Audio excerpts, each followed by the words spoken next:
एक ही धुन,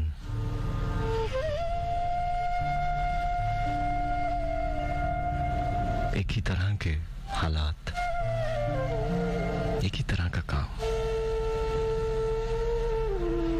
बाजू का तुकताहट का बायस बन जाता। बदलाव बहुत जरूरी होता जिंदगी में। जो बदलाव नहीं लाते वो थक जाते हैं।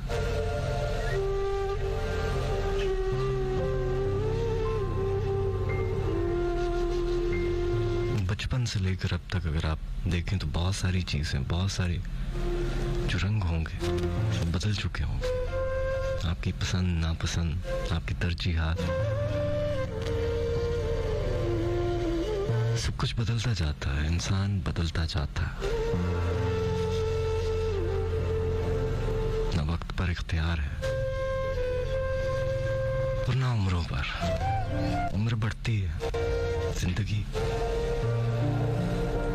शायद उसी रंग में हम देख सकते हैं जो हमारे अंदर का मौसम होता है। जब इसकी तरजीहात बदलती हैं, जब इस पर जिम्मेदारियां बढ़ती हैं, चीजें बदलने लग जाती हैं। फिर वो वक्त याद आता है जब तस्वीरें जाना किए रखते थे, कोई काम ना होता था, एक ही धुन, एक ही कहानी में रहते थे। फिर सब कुछ बदलता जाता है, आहिस्ता आहिस्ता जिंदगी बदलती जाती है। इंसान बस हैरान खड़े देखता रहता है कि पर्दे पे मंजर कैसे बदल गया।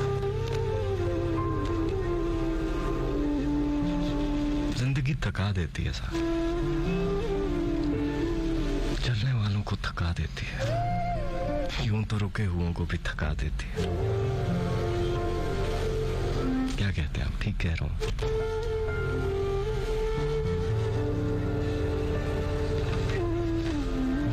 कभी कभी ये भी लगता है मुझे कि मेरे पास कहानियां खत्म हो गई हैं, बातें खत्म हो गई हैं, किस्से खत्म हो गए, लफ्ज खत्म हो गए।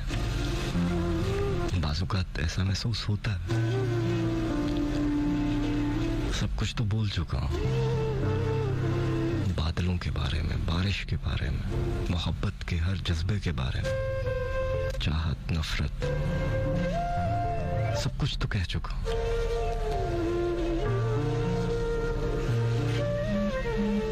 लेकिन कुछ भी खत्म नहीं होता, कहानियां चलती रहती हैं, जज्बात तो वही रहते हैं, बस हर किसी ने अपने अपने अंदाज में सुनानी है वही कहानी जो आप सुनना चाहते हैं।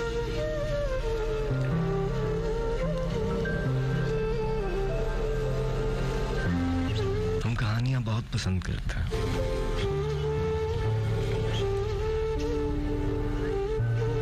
बाज़-औक़ात यकीन जानिए मुझे ऐसा लगता है कि सब लोग बहरे हो चुके हैं, कोई किसी की नहीं सुनता।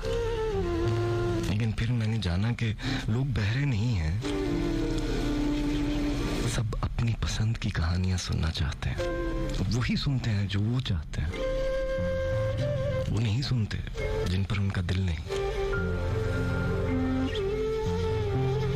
बेहिसी है जो चारों जानिब है, जो कहीं ना कहीं मोहब्बत में भी आबसी है। इस दौर में, इस मसरूफ दौर में कहीं ना कहीं बेहिसी का शिकार है मोहब्बत भी।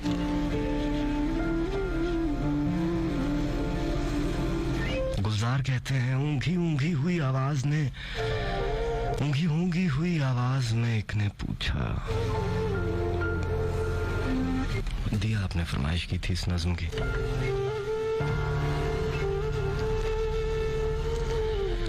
ऊंघी ऊंघी हुई आवाज में एक ने पूछा, इससे आगे भी कहानी होगी।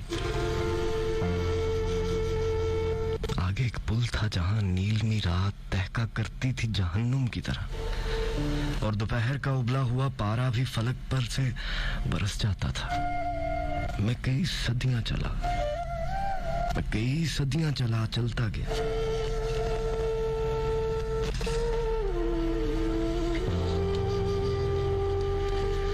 दूसरा कोई सिरा पुल का दिखाई नहीं देता था मुझे। थक के मैं बैठ गया आखिरकार। लम्हा भर के लिए सस्ता के उठा, बल्कि सोचा के उठूं।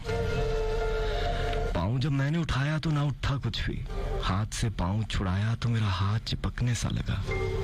कैसा पुल था कि मेरा जिस्म अलग होने को तैयार ना हो पाता था, और फिर पुल के कई दांत निकल आए थे। झूठ, सब झूठ। कहा एक ने जमा ही लेकर। दूसरी अच्छी सी कोई हो कहानी तो सुनाओ। चलो एक और सुनो, मैंने कहा। एक शहजादा कई कांच के दरवाजों से गुजरा, लेकिन पहले दरवाजे पे दो पांव परी के पाए। नील में हौज में डूबे हुए दो गोरे कमल। दूजे दरवाजे से एक हाथ परी का देखा, संगे मरमर पर महकता हुआ एक फूल पड़ा हो जैसे। आई फिर पीठ नजर तीसरे दरवाजे पर। चौथे दर से भी उसे चेहरा दिखाई न दिया। कांच के कितने ही दरवाजों से गुजरा शहजादा, कोई दरवाजा मगर हौज की जानिब न खुला। ढूंढने वालों ने अब जाग के पूछा मुझसे। सिर्फ इतना ही नजर आया कि वो सौन परी कितनी सदियों से उसी हौज पर यूं बैठी है, और शहजादे को सदियों से उसी शीश महल में हौज तक जाने का दरवाजा न मिल पाया था। इससे आगे क्या हुआ? कोई रास्ता न मिला, और शहजादा परी तक पहुंचा। अब के आवाज में उम्मीद भी ताकीद भी थी। हाँ, वो पहुंचा